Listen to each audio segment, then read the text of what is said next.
And there's a lot going on with the combine this week. And, I start to look at these running backs who are available. And I don't know if this trickles down to, let's say, junior high or high school, where your great athletes who were normally your running backs now want to play a different position.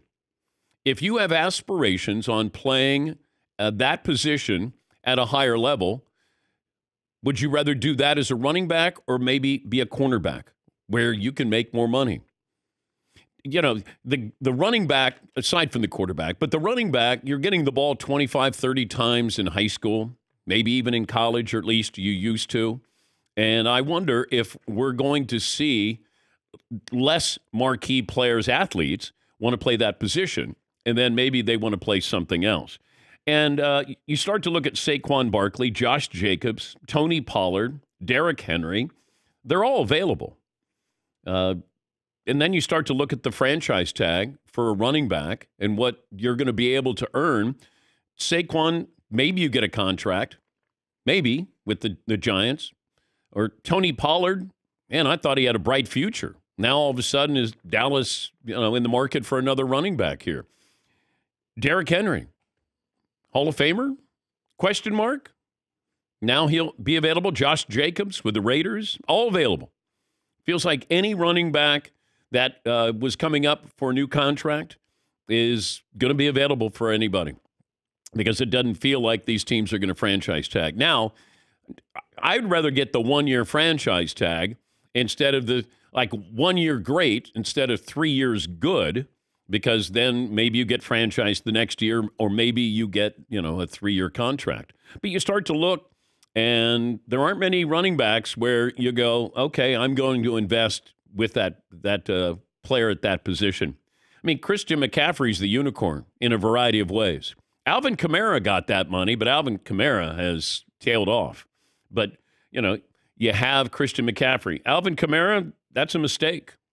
And then you start to look at Isaiah Pacheco. Isaiah Pacheco, by the time he gets to the point where he might get paid, because that's a 7th-round pick out of Rutgers, and here he is with a couple of Super Bowls, he runs really hard. And then all of a sudden, he's not going to be running, as hard as he used to. You want to get paid. And he's not going to get paid these 4 years. But his contributions to the Chiefs, they don't win these Super Bowls without Isaiah Pacheco. But you got a 7th-round draft pick here. You're not going to take one in the first round. I mean, Saquon Barkley is probably the last running back who's going to be taken in the top 10. Does that sound about right? Has there been any other running backs taken? But I wonder about the position as we move forward. And at some point, do you say, I don't want to be a running back. I want to be a cornerback. Look at the money you can make as a cornerback or as a linebacker. Or you want to be an edge rusher. Yes, Mark. And less punishment, too. If you're a corner, you're not getting contact every single play like you are a running back and you're running the ball 25, 30 times a game. Saquon Barkley had 670 rushes at Penn State. So we already took a beating in the Big Ten before he even got to the NFL. Okay, I'm going to offer up something free of charge. Running backs in college should be able to leave after their sophomore year. How about that? They're ready to go. We've seen that before where, if it's Marshall Faulk or Adrian Peterson or Herschel Walker, these guys are ready to go. But now we're going to tack on at least one more year of wear and tear and the possibility of injury. You're really only good at that position for about 5 years, it feels like. Maybe 6 years at the most. So you might get a second Remember Zeke Elliott came out, boom, 1,500 yards. Leonard Fournette came out ready to go. But all the wear and tear, and then you get to the NFL, you only have so many carries in your body. You just do. And then you start to slow down. But maybe we give them some kind of exception and say you get to come out after your sophomore year if you're drafted. Yes, Heaton. According to this random website that I'm looking at, the average career lifespan for an NFL player is 3.3 years. Yeah. Right? A running back is 2.57. The highest in years Do you want to guess? Kicker, punter. Okay. All right. And that average career is 4.87 years. Yeah.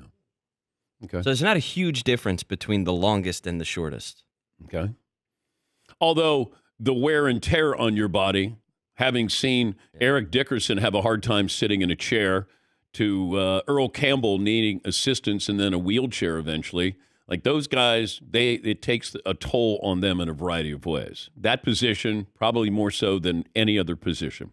Because you're basically saying, I'm running the football, tackle me. So Yeah.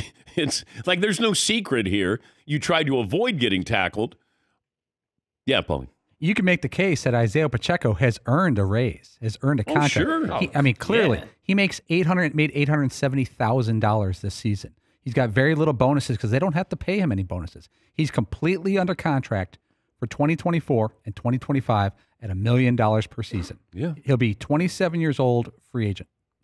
And I doubt if somebody's going to give him a long-term contract there. Yeah, Marv.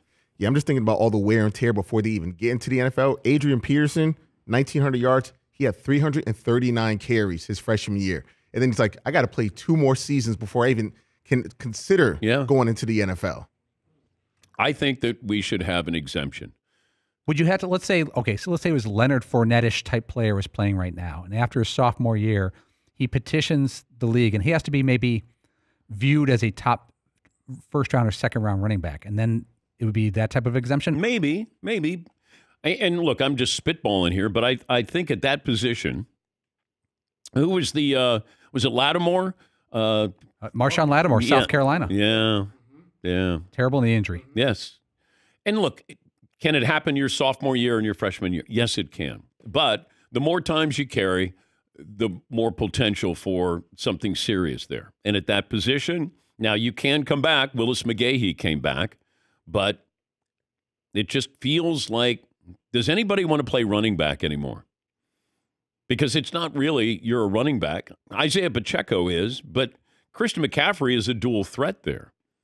And I don't know if they try to reclassify that position so these players can get paid. If not, it feels like the talent level at that position will drop off because they're going to go where you can make the most money.